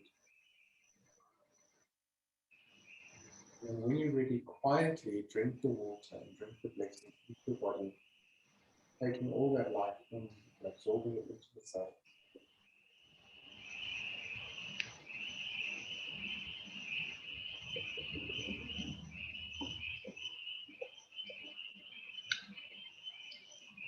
And just sit for a moment, just assimilate that light. Feel it moving down your body, you can feel the coolness traveling down.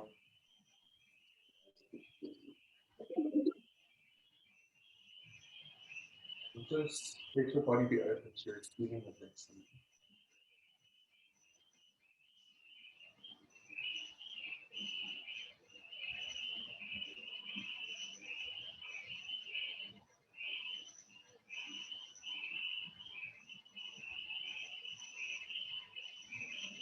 All right, good. How is that? No? And you can even taste the water is a little bit sweeter. So that is a technique of blessing. And it's just about combining our intention and our visualization and our words and our desires and pausing all in a moment to make an act of magic. So one of your bits of homework is to go and to do this with your food or your water. Before your meal, if you're brave enough, you can do it before every meal. But maybe just pick one. or your first glass of water for the day, or your last glass of water for the night. It doesn't have to be the water, it can be the tea or anything. And just bless it, and then pause and absorb it into your body. And to bless your food in this way is a really, really magnificent experience. I'm currently working with a client in my therapy approach with eating disorders, and a whole game changer has just been blessing her food with what she eats. Whole game changer. Because she punishes herself with food, she rewards herself with food, she numbs herself with food. And now blessing her food has changed the whole dynamic. And blessing your food is not like what my Opa used to do. For what we are about to receive, may the Lord make us to thank along and done. That's not a blessing. So come up with your own blessings at home. There's a beautiful one in the book. You can write your own. You can even be brave and let the spell be spake in rhyme if you want. You can come up with a food blessing to stay around the dinner table, or you can just say one from your heart and then teach your loved ones how to bless their food. And then watch how we change our relationship to the things we take into our body. Watch how that changes. Those of you who do Reiki with it. When you feel the vibration of the food, then your body actually wants to start. Yes. And then you put your hands over your food, and you can feel sensations or pulsing. Yes. That's usually from the meditation. Yes. Or if I feel nothing either, I'm not grounded or I'm touched. I can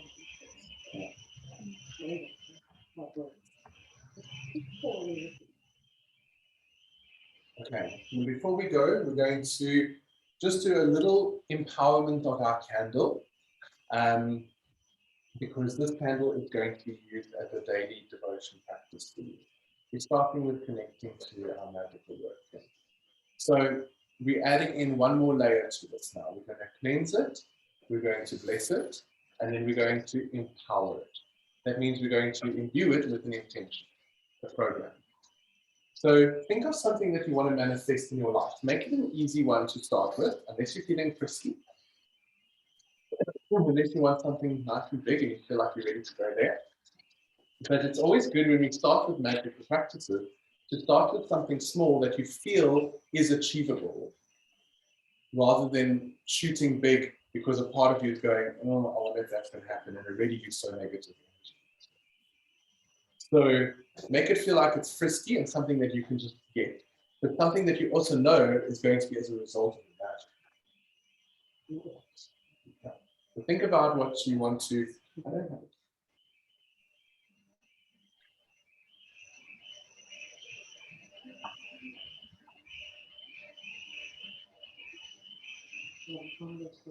And Helen, you've got the most gorgeous we love sounds background there. music. Okay, so you must have one intention and it must be clear, and you all got one already. You're so decisive on your shopping list. No. Okay, then do it at home. All right, because I want you to be serious about it. I want you to think about something that you want to manifest as a result of magic. Make it achievable for now. We can work on the bigger stuff later. You know, I want somebody to deposit X amount into my bank account, or I want this number friend to phone me up, or whatever it is. Okay? I don't want you to get despondent, or I don't want you to attach anything to this. I want you to practice. All right. So then do that. I want you to do the same thing that we did with the water. You're going to cleanse it, bless it, and then you're going to sit with it and visualize the thing. Yes, my baby. You're going to visualize the thing that you want to achieve as if it's already manifest now. This is an important ingredient, guys. You do not visualize how it happens. You don't visualize the journey towards it. You visualize and feel it, it's now. If you're manifesting India, I want you to see yourself standing with your feet in the Ganges, feeling that water in your toes. That's the feeling, okay? You all understand that. You have to see it, and you have to feel it with your emotion. Good. Then you're going to say this, and this is going to be done every day until your candle is all the way down. So you're all going to say these words. And this is it's one of my favorite devotions.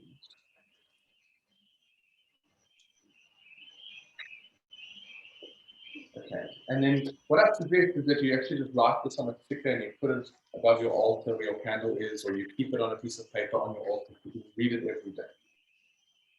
Great Mother, help me to open the pathways to my success.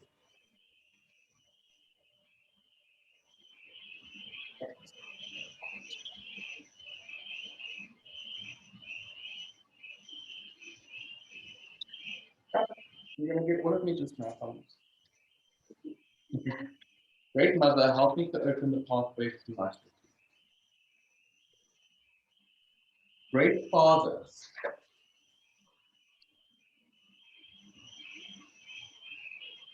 assist me to remove any blocks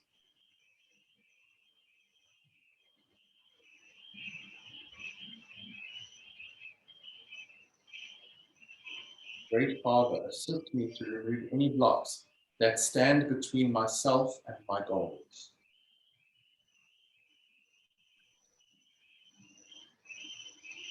That stand between myself and my goals. Assist me to remove any blocks that stand between myself and my goals. Also, thank you for my protection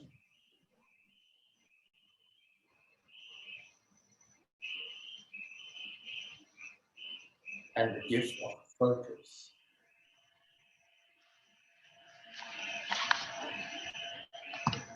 Thank you for my protection and the gift of focus. Full stop. Thank you for the successes I've had before.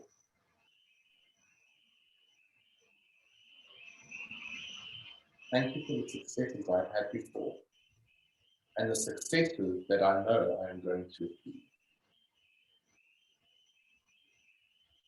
I'll even change that to, and the successes I know I am achieving.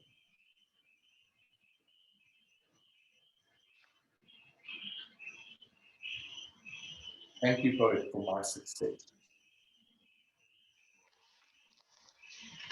I am achieving. Thank you both for my success.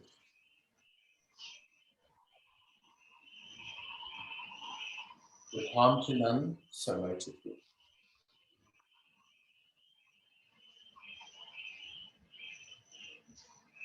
So no harm.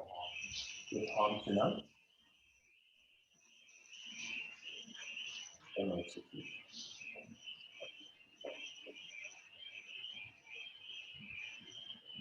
All right, so you're going to get home today, tomorrow, or even on the full moon. You're going to cleanse and bless your candle, and then you're going to sit and empower it with your visualization. Sending that energy down into the candle with feeling and seeing it having manifest. It's done. Then every day, that candle is on your altar or in your bedroom, wherever, you light the candle and you say this prayer. And you go back into the visualization. And you see your toes in the water. You taste it, you feel it. You've got to use your senses. You've got to be there as if it is manifest now, not in the process of manifesting. It takes practice. And you've got to be in that visualization long enough, but not too long. Because if you stay there too long, the rational mind starts coming in and going, but how are we going to get there? And how are we going to... The moment that starts, then you stop. You go, so motive be that. So motive be. Yes. Okay, so you sit there and you imbue it with a positive energy. You feel it, you see it, you taste it, you smell it, and you really get into that daydream. And then just long enough, and then you end it there.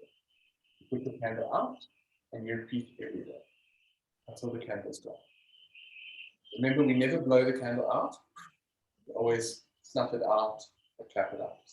Okay? Don't blow away the light. All right. Are you all ready for that? Yeah. Good. I look forward to hearing success story. That beautiful devotion was written by Silver Red Wolf, and I love it. And I've actually got a sticker of it now. It's been sitting on my altar for maybe 20 years, and I still play it many days. It's just a good affirmation all around, even when we're not trying to achieve something. Good morning affirmation.